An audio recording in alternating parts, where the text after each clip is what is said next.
Hello and welcome dear student, मैं Manish Sharma math के इसके वीडियो में आपका स्वागत करता हूं। तो बच्चों, हम चर्चा कर रहे थे सेट के ऊपर, जिसके बारे में हमने ये पढ़ लिया कि भी सेट क्या होता है, किस तरीके से दर्शाया जाता है और इसके क्या प्रकार होते हैं। तो बच्चों, लास्ट लेक्चर में हमने स्टार्ट किया था सबसेट टॉपिक, जिसके सिर्फ थोड़ा सा मैंने आपको उसकी डेफिनेशन के बारे में बताया था। तो बच्चों, आज हम सबसेट वाले टॉपिक को आगे बढ़ाते हैं और उससे रिलेटेड और बातें जो है उनको समझते हैं। तो बच्चों आइए देखिए, तो हमारा जो टॉपिक चल रहा है वो है सबसेट, जिसको बच्चों हम हिंदी में कहते हैं उपसमुच्चय। तो इसके बारे में बच्चों मैंने आपको डेफिनेशन में ये बताया था, इसकी जो डेफिनेशन है वो आपको बताई थी कि यदि समुच्चय ए के समस्त अवयव, यदि समुच्चय ए के समस्त अवयव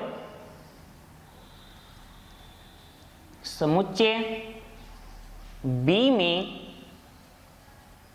विद्यमान हो, यदि समुच्चय ए के समस्त अवयव समुच्चय बी में विद्यमान हो तो बी ए का उपसमुच्चय कहलाता है। तो यहाँ पे ए आएगा और यहाँ पे आएगा बी, तो ए बी का उपसमुच्चय कहलाता है। और इसको बच्चों जो दर्शाने की प्रोसेस थी वो थी कुछ ऐसी कि इसको लिखा जाता है ए सबसेट ऑफ बी। इसको क्या बोला जाएगा? ए सबसेट ऑफ बी। इसको बच्चों आप कुछ एग्जाम्पल के थ्रू समझने का प्रयास कीजिए। सबसेट का सिंपल सा बेसिकली मीनिंग यही होगा कि किसी का कोई भाग। इसका जो मेरे अकॉर्डिंग जो एग्जांपल बेस्ट ये मानता हूँ मैं, जैसे हमारा जो स्कूल होता है, हमारा जो भी स्कूल है उसके अंदर अलग अलग क्लास है, तो एक फिक्स क्लास को अगर चुन लिया जाए तो वो इसका एक सबसेट बोला जा सकता है। कि यदि हम पूरे स्कूल के स्टूडेंट को लेकर एक सेट बनाएं, यदि हम पूरे स्कूल के स्टूडेंट्स को लेकर एक सेट बनाएं, जैसे एग्जांपल के लिए मान लो मैंने एस से हमारे स्कूल को डिनोट कर दिया, मान लिया कि इसमें टोटल 5000 स्टूडेंट है। टोटल कितने स्टूडेंट है? 5000। इस तरीके से टोटल 5000 मैंने क्या किया, प्रत्येक स्टूडेंट को अलग अलग नंबर दे दिया स्टार्टिंग से। अब मैंने क्या किया, इसमें से 11th मैथ के अंदर जितने बच्चे हैं उनको एक नया नाम दे दिया एम। अब बच्चों 11th मैथ के अंदर मैंने मान लिया कि इसके अंदर 500 यानी 500 स्टूडेंट हैं, तो इन्हीं में से ही वो कोई ना कोई 500 आएंगे, या बाहर से थोड़ी नहीं रहेंगे, तो इसी स्कूल के स्टूडेंट्स का ही एक पार्ट। तो ये जो है एम वॉइस का क्या कहलाएगा? सबसेट। कहने का अर्थ ये हो गया कि जो m है वो पूरा का पूरा इसके अंदर आ रहा है, यानी a contain in b, a contain in b। इसका बेसिकली मीनिंग ये भी बोला जा सकता है कि a कंटेन इन b, मतलब कि जो a है वो पूरा का पूरा b के अंदर एग्जिस्ट करता है, इसलिए जो a है वो b का सबसेट कहलाएगा। इसको बच्चों अगर हम एग्जाम्पल और लिखें तो और एग्जाम्पल भी है। जैसे मान लो भी ए में अगर कोई सेट ये मान लूं कि जो हमारा अल्फ़ाबेट का वोवल का जो सेट बनेगा वो मैंने मान लिया ए, और जो बी है वो मैंने मान लिया आपका पूरा अल्फ़ाबेट। तो अब आप मुझे ये बताइए कि ये जो मैंने 5 एलिमेंट यहाँ लिखे हैं, ये पांचों के पांचों इसके अंदर आएंगे या नहीं आएंगे? ये पांचों के पांचों इसके अंदर एग्जिस्ट करते हैं या नहीं करते हैं? तो भाई आपका जवाब क्या होगा कि ये इसके अंदर एग्जिस्ट करते हैं। तो हम क्या बोल सकते हैं कि ये ए जो है वो बी का क्या है? एक सबसेट है। तो यहाँ पर ए बी का क्या कहलाएगा? उपसमुच्चय। तथा बी ए का अधिसमुच्चय कहलाता है। अधिसमुच्चय को बच्चों में इंग्लिश में कहते हैं सुपरसेट। बात समझ आई या नहीं आई? इंग्लिश में हम क्या कहते हैं? सुपरसेट। अब बात ये आती है, इतनी बात समझ आई या नहीं? पहले ये बताइए भाई सेट क्या होता है। बेसिकली बच्चों कॉन्सेप्ट हमारा क्लियर होना जरूरी है।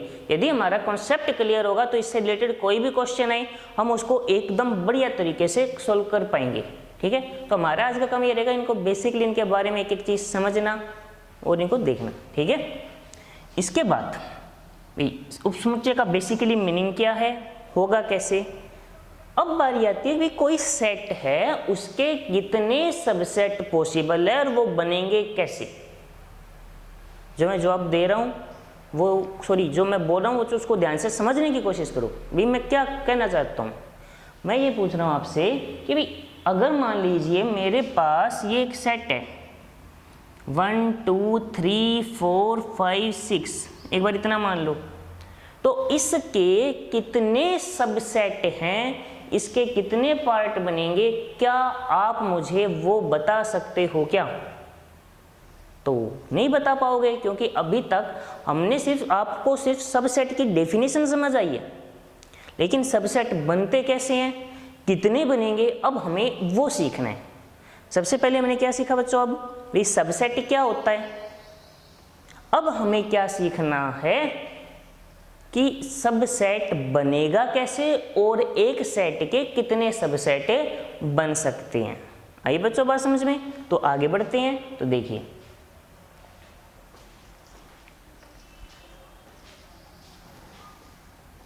तो अब हमारा जो टॉपिक रहेगा वो होगा नंबर ऑफ सबसेट। तो नंबर ऑफ सबसेट कितने होंगे वो समझने के लिए हम एक एग्जांपल लेके चलते हैं। मान लो बच्चों मैंने एक सेट बनाया जिसमें ए बी सी है। इसके कितने सबसेट बनेंगे? तो सबसे पहले हम इसके सबसेट बनाते हैं, उसके थ्रू इसके फॉर्मूले को जनरेट करते हैं। तो सबसेट समझने के लिए देखो, कि इसको समझने कैसे करेंगे कि मान लीजिए आपके मेरे पास, मान लो मैं पढ़ा रहा हूँ, मेरे पास 3 बच्चे सामने मेरे बैठे हैं। मान लीजिए कि जो टीचर क्लास में पढ़ा रहा है उसके सामने एक बार 3 स्टूडेंट, एक बार एग्जिस्ट 3, मान लीजिए कि 3 स्टूडेंट ए बी और सी उसके सामने बैठे हैं। ठीक है, अब आप ये सोचिए, मान लीजिए कि टीचर ने कोई क्वेश्चन पूछा। भाई जब पढ़ाते हैं बीच बीच में कोई ना कोई क्वेश्चन पुट कर दिया जाता है। तो ये मान लीजिए कि टीचर ने एक क्वेश्चन पुट कर दिया आपके सामने, कोई भी क्वेश्चन पुट किया, तो पॉसिबिलिटीज क्या क्या हैं? अब संभावनाएं देखनी है, वो सारी चुननी है। हो सकता है कि उस क्वेश्चन का आंसर केवल ए को पता हो, पॉसिबिलिटीज है या नहीं, सिर्फ पॉसिबिलिटीज देखनी है हमें। भी हो सकता है ना कि यदि मान लीजिए टीचर आप इनसे क्वेश्चन पूछ रहे हैं, 3 स्टूडेंट है, पॉसिबिलिटीज है कि ए को वो क्वेश्चन का आंसर पता हो। पॉसिबिलिटीज क्या है? बी को पता हो, पॉसिबल है। हो सकता है सी जानता हो। हमें सारी कंडीशन लेनी है, केवल एक कंडीशन पे नहीं भागना। जो जो कंडीशन पॉसिबल है वो सारी। हो सकता है केवल ए को आता हो सकता है केवल बी को पता हो, या ये भी संभव है कि केवल सी जानता हो। अब और क्या कंडीशन है? हो ये नहीं हो सकता क्या बच्चों कि ए और बी दोनों को पता हो? पॉसिबिलिटीज तो है ना, कोई क्वेश्चन हो वो ए और उसका जो आंसर है वो बी दोनों को पता हो। या ये पॉसिबिलिटीज नहीं है क्या, ए और सी को पता हो? ये भी तो संभव है। और बी और सी को पता हो। सोचो बच्चों, और क्या क्या पॉसिबिलिटीज बन सकती है, सोचो इस चीज पे। इनमें और क्या क्या पॉसिबिलिटीज, संभावनाएं हैं वो देखो। भी हो सकता है केवल ए जानता हो सकता है केवल बी जानता हो सकता है केवल सी जानता हो, या कोई जरूर थोड़ा ना केवल अकेला ही जाने। हो सकता है भी बी ने एक आंसर देख लिया तो बी को पता चल गया, तो ए और बी भी जान सकते हैं, या ए और सी भी जान सकते हैं, या बी और सी। और सोचो क्या इनमें और कोई कंडीशन बाकी रह गई है क्या हमारी? सोचो एक बार कि क्या इनमें और कोई कंडीशन बाकी है? तो बच्चों बाकी है, 2 कंडीशन बाकी है, हमें एक एक कंडीशन को लेके चलना है। ये बताओ ये संभव नहीं है क्या कि ए बी सी तीनों को ही वो क्वेश्चन आ जाए? संभव है।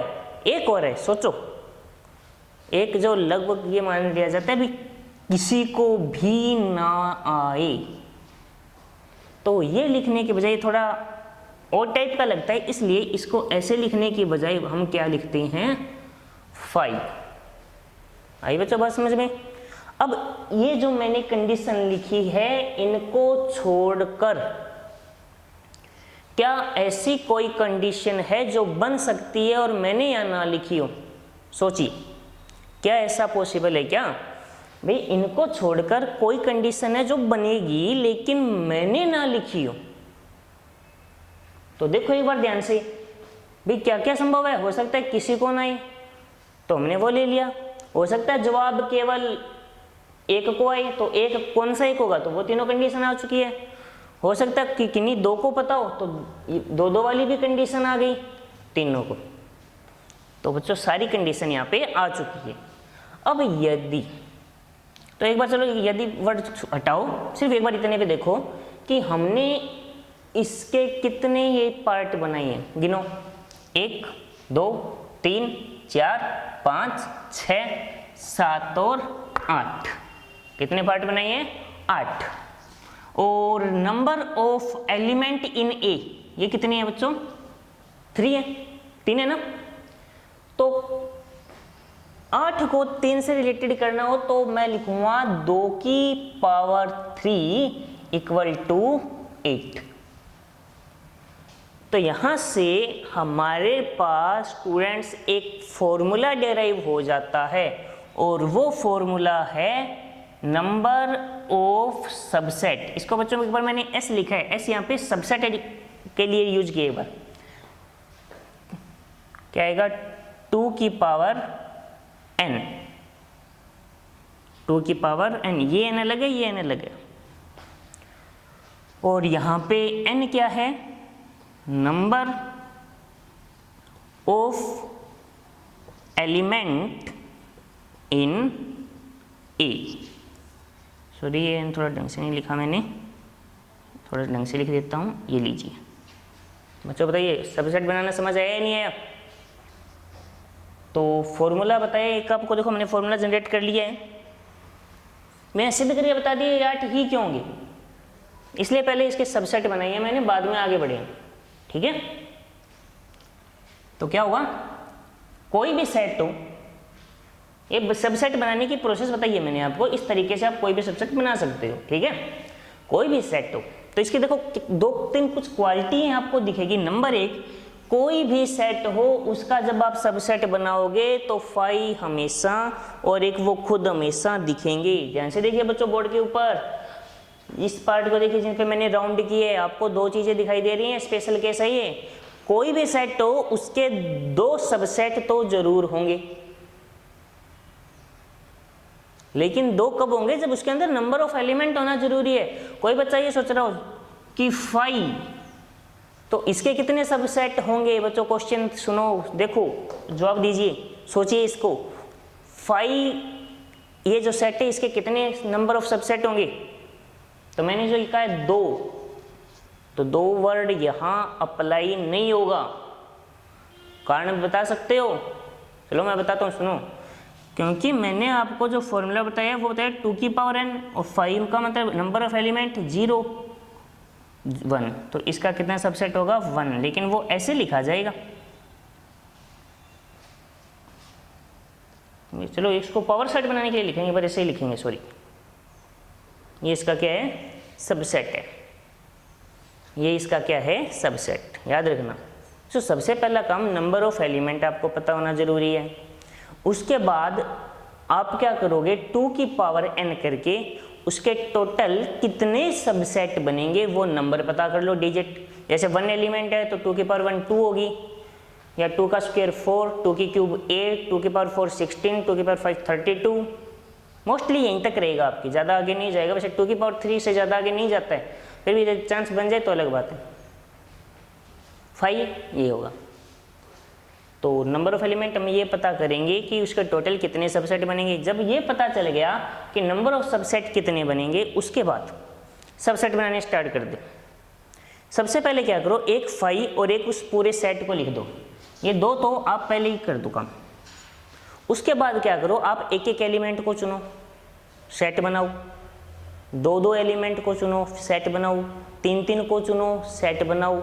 हाँ, यदि किसी बच्चे के दिमाग में ये आए कि सर ए कोमा बी, बी कोमा ए बन सकता है या नहीं बन सकता, तो बच्चों मैं आपको पहले लेक्चर से ये बात बता रहा हूँ कि सेट के अंदर अवयवों का क्रम महत्व नहीं रखता।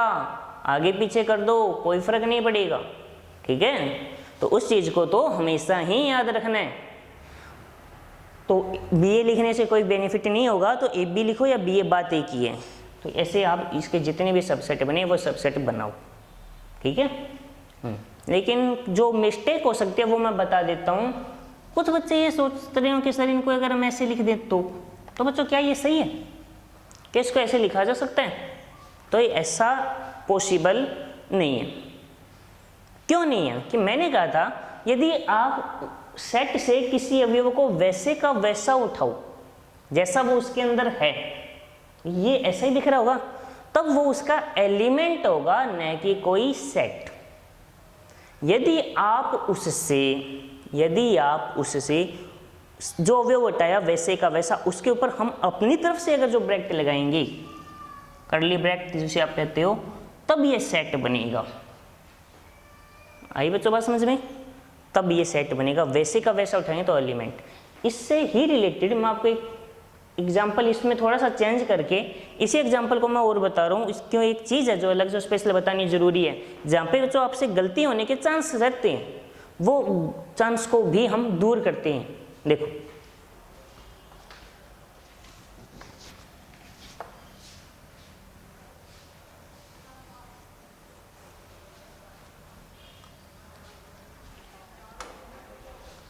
यदि बच्चों मान लीजिए क्वेश्चन में कुछ ऐसा होता, तो आपके पास जो सेट ए है वो कुछ ऐसा होता, तो तब इसके जो नंबर ऑफ सबसेट बनेंगे, तब इसके जो नंबर ऑफ सबसेट होंगे वो क्या होंगे? तो देखिए,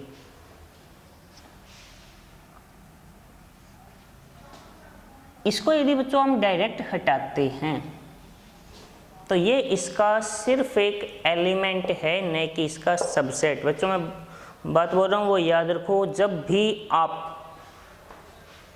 पूरा हट उठाओ तो और एक 5 उठाओ तो, इनके अलावा जब भी कितने भी एलिमेंट रखो, कर्ली ब्रैकेट लगा देना, तभी वो सेट बनेगा, अदरवाइज वो उसके एलिमेंट रहेंगे। ऐसा उठाया तो ये इसका सबसेट नहीं बोला जाए, क्योंकि ये तो देखो मैंने इसके अंदर से वैसे का वैसा उठाया, मैंने ब्रैकेट लगाया है क्या? ये तो लगा हुआ है, तो मुझे एक और ब्रैकेट लगाना पड़ेगा, यानी इस पर 2 बार ब्रैकेट लग जाएगा ऐसा। तो ये इसका सबसेट बोला जाएगा। ये इसका क्या बोला जाएगा? सबसेट। यदि मैं ये नहीं लगाता हूँ साइड में एक, तो ये सिर्फ एलिमेंट होगा। हाँ, बी ये बनेगा, सी कुछ ऐसा,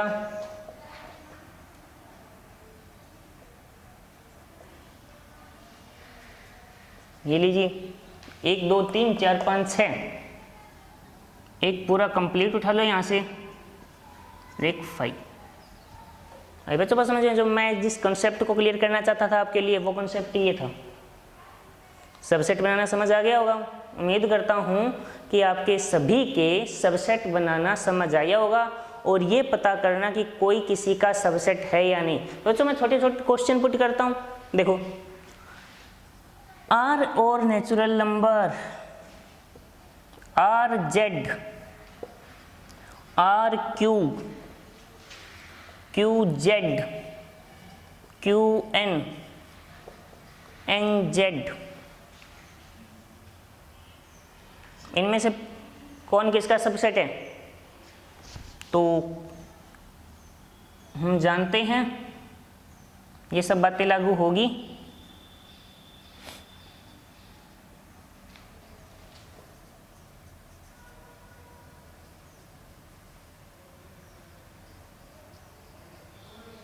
है बच्चों बात समझ में? जो मैंने लिखा है वो ये याद रखना, इनके बीच का रिलेशन है। जो नेचुरल नंबर होता है वो आर का मतलब रियल नंबर। मैंने आपको जिस दिन पहला लेक्चर बताया था, शायद सेकंड लेक्चर में आपको मैंने बताया कि आर आपके रियल नंबर को डिनोट करता है, एंड नेचुरल नंबर को क्यू रेशनल नंबर यानी परिमेय संख्या, और जेड इंटीजर यानी पूर्णांक को, और डब्ल्यू होल नंबर को। तो नेचुरल नंबर होता है वो रियल नंबर का सबसेट होता है, जेड भी रियल नंबर का यानी जो पूर्णांकों का सेट है वो भी रियल नंबर का सेट है, परिमेय संख्या subset of real number Z भी, और ये सब। इसके अलावा बच्चों एक छोटी सी डेफिनेशन और है जो मैं इसी से आपको बताना चाहूँगा कि आपके एक डेफिनेशन आती है पावर सेट। हिंदी में हम इसको कहते हैं घात समुच्चय। तो इसके लिए हमें ज़्यादा स्पेशल एफर्ट लगाने की जरूरत नहीं है, सिर्फ इतना काम कर दो कि यदि किसी सेट के जितने भी आप सबसेट बना सकते हो उन सबको, सब सेट को लेकर, एक सेट के आपने जितने सबसेट बनाए हैं उन सभी सब सेट को लेकर यदि आप कोई सेट बना दो तो वो क्या बन जाएगा? पावर सेट, अर्थात घात समुच्चय। तो डेफिनेशन समझ आ गई होगी, नोट कर लेना, मैं बोल रहा हूँ लिख लेना आराम से कि यदि किसी समुच्चय के उप समुच्चयों को लेकर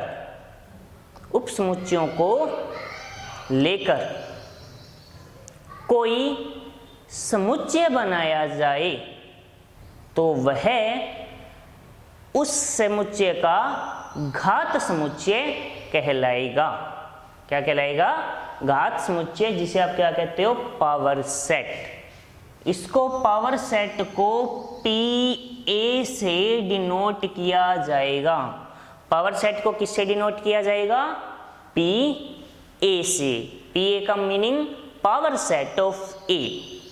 तो एक छोटा सा एग्जांपल और करते हैं जिससे पावर सेट और सबसेट दोनों आपके कवर हो जाएंगे। ठीक है बच्चों, देखिए इसको ध्यान से।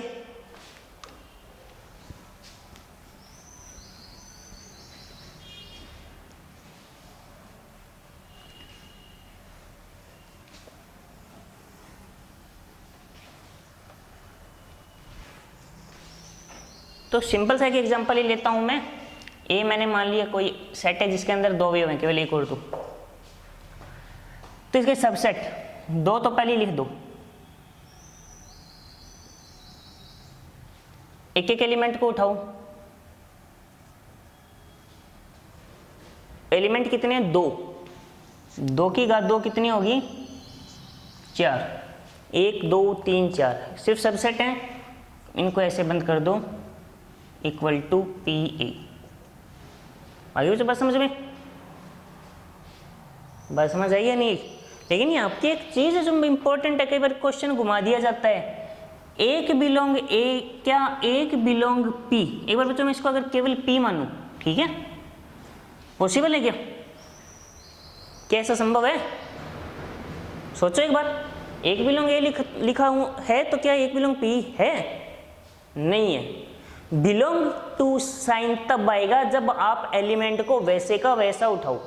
तो क्या P से वैसे का वैसा उठाइए? नहीं, P से आपने इसको, अब ये बिलोंग का साइन होगा। ठीक है, ये याद रखनी है बच्चों बातें जो मैं आपको बोल रहा हूं, याद रखनी है। सेट से अवयव वैसे का वैसा उठाओ तो बिलोंग टू का साइन आएगा, अदरवाइज नहीं आएगा। यहाँ पे मैंने सेट से इसको ऐसे का वैसा उठाया तब तो ये बिलोंग टू है, अदरवाइज तो नहीं लगाता। P के रिस्पेक्ट में वो पॉसिबल नहीं है, P के रिस्पेक्ट में ये ब्रैकेट लगाना पड़ेगा। तो बच्चों आज के लेक्चर में हमने पढ़ा उपसमुच्चय और घात समुच्चय। उपसमुच्चय से हमने कुछ एग्जाम्पल भी कवर किए हैं।